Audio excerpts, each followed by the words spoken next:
जय हिंद, जय भारत, वंदे मातरम। साथियों, आप देख रहे हैं फौजी न्यूज़ 24 और मैं महेश चौहान भिवानी से। संयुक्त किसान मोर्चा भिवानी ने पूर्व प्रधानमंत्री चौधरी चरण सिंह जी की 122वीं जयंती स्थानीय जाट धर्मशाला में मनाई। किसानों की मांगों को लेकर जिला उपायुक्त कार्यालय भिवानी के सामने प्रदर्शन किया और जिला उपायुक्त के माध्यम से राष्ट्रपति को ज्ञापन सौंपा।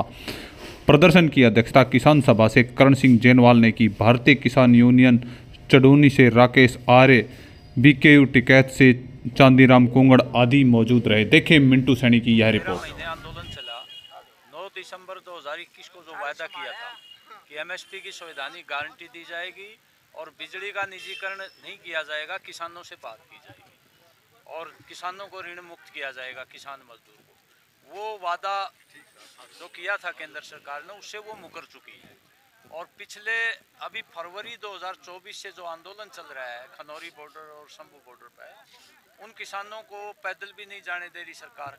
आज 28वां दिन है। जगजीत सिंह डल्लेवाल जो किसान नेता है वो भूख हड़ताल कर रखी है, आमरण अनशन कर रखा है, लेकिन उसके बावजूद भी किसानों से बात नहीं कर रही है केंद्र सरकार। ये हठ धर्मिता को लेकर के किसानों की मांगे मनवाने के लिए ये आज प्रदर्शन किया पूरे देश में।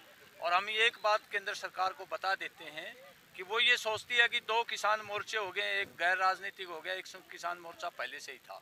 किसान सब एक हैं। अगर डल्लेवाल को कोई घटना हुई, अनशन उन्होंने बातचीत से नहीं खत्म किया, तो किसान एक चट्टान होकर लड़ेंगे और केंद्र सरकार को जो ना माफ नहीं करेंगे कभी भी। ये बताना चाहते हैं। क्या मुख्य मांगे? मुख्य मांगे हैं एमएसपी की संवैधानिक गारंटी दी जाए, बिजली का निजीकरण वापस हो, किसान और मजदूर को कर्ज मुक्त किया जाए।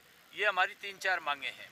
उसके अलावा भिवानी जिले में आपको बता दें, बड़ा आश्चर्य होगा, 350 करोड़ का घोटाला किया है बीमा क्लेम में। 150 करोड़ दादरी का है, 200 करोड़ यहाँ का है। जो घोटाला किया इसमें बड़े बड़े अफसर भी शामिल हैं, मंत्री भी शामिल हैं। इसकी हमने मांग करी है कि जांच करवाई जाए सीटिंग जज से, पंजाब हरियाणा हाई कोर्ट के एसआईटी बना करके, और जो दोषी अफसर हैं उनको कड़ी से कड़ी सजा मिले, किसानों को ब्याज समेत वो पैसा वापस मिले। और एक ये तेल पाइपलाइन जो जा रही है, किसानों से बातचीत करके उनको वाजिब मुआवजा नहीं दे रहे, जोर जबरदस्ती लाइन को खींचना चाहते हैं।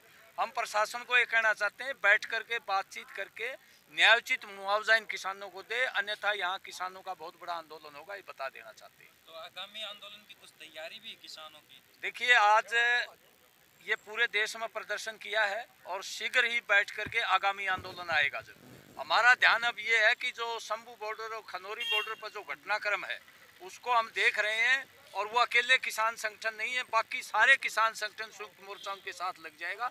बातचीत जारी है और किसान एक होकर के लड़ेंगे।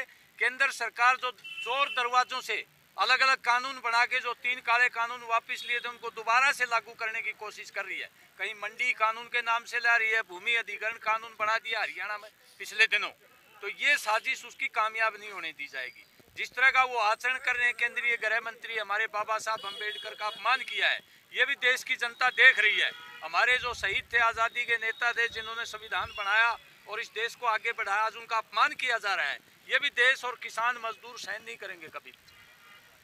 जो ज्ञापन सौंपा उसके बाद देखो, किसान को तो जिस प्रकार से पिछले दरवाजे से कई कानून लेके आए, जैसे बिजली विधेयक नियम था, चलो 3 कृषि कानून तो किसानों ने अपने संघर्ष से वापस करा लिया। अब एमएसपी की बात है, और दूसरी तरफ हमारे जो किसान वहाँ बॉर्डर खनौरी बॉर्डर बैठे हैं, खास तौर पर आज तो चरण सिंह की जयंती मनाई गई। वो एक महान किसान नेता थे। और उसके बाद में जो हमारे किसान नेता वहाँ बैठे हुए हैं, जगजीत डल्लेवाल जी, उन आमरण अनशन बैठे, उनकी स्थिति बड़ी दयनीय है, उसको सपोर्ट किया है। और संयुक्त मोर्चा ने कहा है कि अगर किसान के एक साथ कोई भी जाति होगी तो हम उसको जवाब देंगे। और पूरे किसान आज भिवानी जिले का किसान इकट्ठा होकर, और कल भी काफ़ी संख्या में वहाँ जाएंगे, सपोर्ट देंगे। तो हमारी एक ही वो है कि उनकी एक तो जो वहाँ झगड़ा हुआ, धक्का मुक्की झूठी उन्हें बात है, उसको मिलने के लिए तो गृह मंत्री भी जाता है, रक्षा मंत्री भी जाता है, और एक किसान जो देश का अनाज पेट भरता है उसके पास कोई नहीं जाता। तो पूरा संयुक्त मोर्चा उनके साथ है और पूरी तरह लड़ाई उनके साथ लड़ेगा। आज का प्रदर्शन बीजेपी की तानाशाही रवैये के खिलाफ है। जब इन्होंने वायदा कर लिया भाई एमएसपी पे फसल लेंगे, तो उसके बाद मुकर जाना बहुत गलत बात है।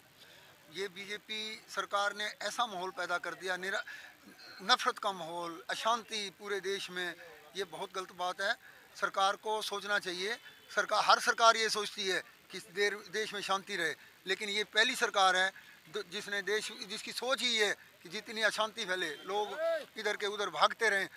इनके कानून ही अंग्रेज़ों के कानून हैं सही मायने में। अंग्रेज भी ऐसा नहीं करते थे, बैठ के सुलह करते थे। पिछली सरकारें थी, अगर कोई गलत कानून बन जाता था तो बैठ के उसका सुलह करती थी, उसको बैठ के सुलझाती थी। ये ऐसी सरकार है जो जिद पे अड़ी हुई है। आज किसान को देखो, किसान तो हमारा देश का पेट भरता है और उसका बेटा सीमा पे सुरक्षा करता है हमारी, लेकिन वही किसान की क्या हालत है। सरकार को जागना चाहिए, सोचना चाहिए और इसकी समस्या का समाधान करना चाहिए।